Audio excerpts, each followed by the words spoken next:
Welcome to our episode number 6। जी हाँ, welcome to our constitution series. आप सबके हमें बहुत सारे रिव्यूज मिले। Where are we are back with our new episode. जी हाँ, अब तक हमने देखा कि ईस्ट इंडिया कंपनी का शासन आया और शासन खत्म हुआ। अब बारी थी अंग्रेजों के डायरेक्ट रूल की। जी हाँ, अंग्रेजी शासन की। 1857 के बाद ब्रिटिश काउंसिल ने सोचा बदनामी बहुत हो चुकी है, क्यों ना कुछ बदलाव किए जाए।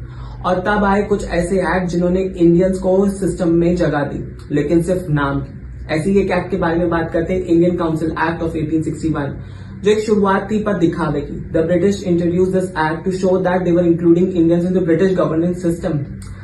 इस एक्ट ने कुछ प्रोविंसेस में लेजिस्लेटिव काउंसिल बनाई और उसमें इंडियंस को नॉमिनेट किया। कौन कौन थे वो Indian? Raja of Banaras, Maharaja of Patiala, Raja sir Dinkar Rao, sir Syed Ahmed और एमजी रमानी।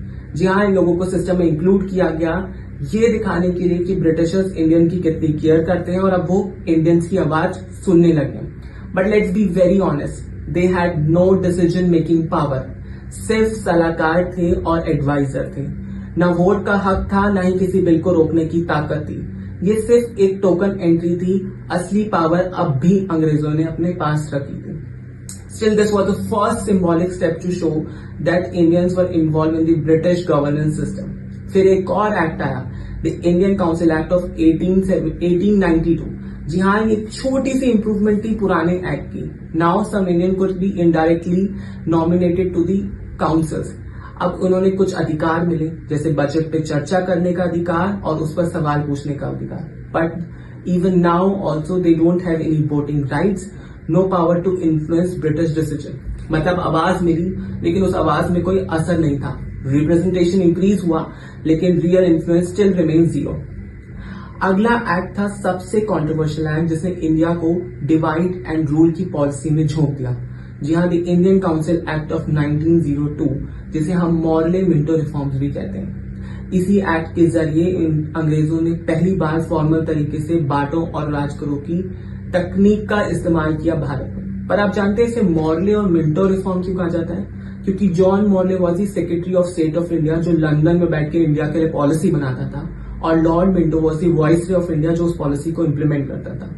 इसलिए इन दोनों के नाम पर पड़ा मॉर्ले मिंटो रिफॉर्म। मतलब मॉर्ले ने बनाया और मिंटो ने लगाया, और दोनों ने मिलकर भारत को ठगा। And what did they reform do? They introduced the separate electorate system for Muslim। मतलब मुसलमान अब सिर्फ मुसलमान के लिए ही वोट करेगा। ये क्लियरली डिवाइड एंड रूल की स्ट्रैटेजी थी, जिसे इंडिया को डिवाइड करके एक लंबे वक्त तक अंग्रेजों ने रूल किया। But this act wasn't all negative.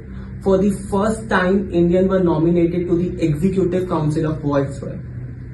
लेकिन अब भी असली पावर अंग्रेजों के पास थी। लेकिन कैसे अब हम लोग आजादी की तरफ बढ़ेंगे, ये भी देखना एक बहुत इंटरेस्टिंग पॉइंट होगा। इसलिए बने रहिए हमारे साथ। Till then do like, share, subscribe to our video.